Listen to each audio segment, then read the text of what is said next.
नमस्ते, कैसे हैं आप सब लोग? ब्यूटीफुल सक्सेस स्टोरी लेकर के आई हूँ। ये है ग्रैटिट्यूड की सक्सेस स्टोरी। इन्होंने ग्रैटिट्यूड जर्नल में जो लिखा था, एज़ इट इज़ जो लिखा था, कुछ टाइम के बाद में पूरा हो गया। कुछ टाइम मतलब इन्होंने कब लिखा है?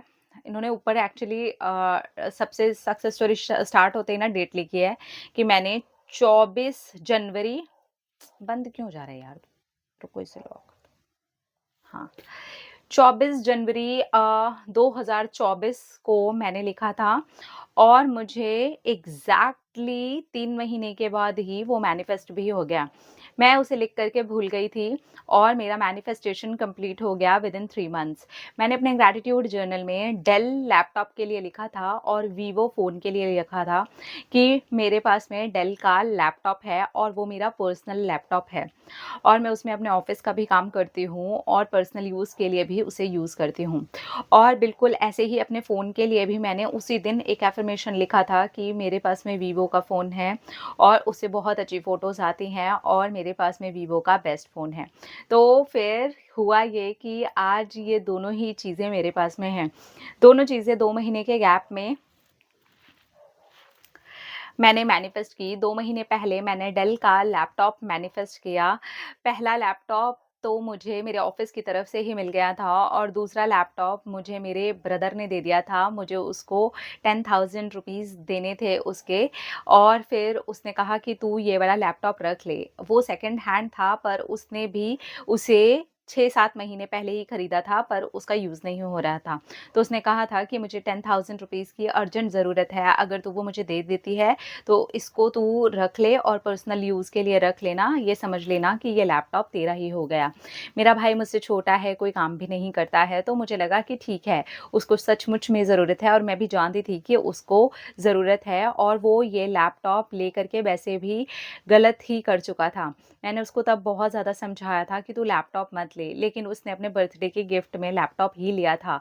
लेकिन अब उसकी ये ज़रूरत नहीं है, ये समझ आ चुका था, तो उसने वो वाला लैपटॉप मुझे दे कर के अपने लिए 10,000 रुपीज़ जो कि उसकी फ़ीस थी और इस वक़्त उसके लिए बहुत ज़रूरी थी, वो मुझसे ले लिए। फाइनली मेरे पास में अब 2-2 लैपटॉप हैं। एक मुझे ऑफ़िस की तरफ से मिल चुका है और एक अब मेरा पर्सनल लैपटॉप भी हो गया है। ऑफ़िस का लैपटॉप भी मैं पर्सनली यूज़ के लिए यूज़ कर सकती हूँ, बट मैं वो नहीं करना चाहती। और साथ के साथ ही मेरे पास में वीवो का फ़ोन भी आ गया है। मैं बहुत ज़्यादा खुश हूँ कि मैंने वीवो का फ़ोन भी मैनिफेस्ट कर लिया है। वीवो का फ़ोन मुझे मेरे पापा ने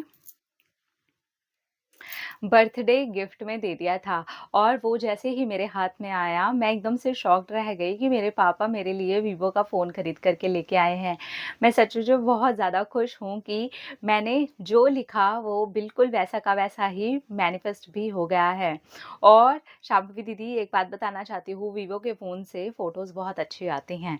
थैंक यू। हाँ, मैंने यूज़ किया है। मुझे पता है वीवो के फ़ोन से फ़ोटो बहुत अच्छी आती है। आईफ़ोन से ज़्यादा अच्छी फ़ोटो वीवो के फ़ोन से आती है। इतना तो मुझे भी पता है।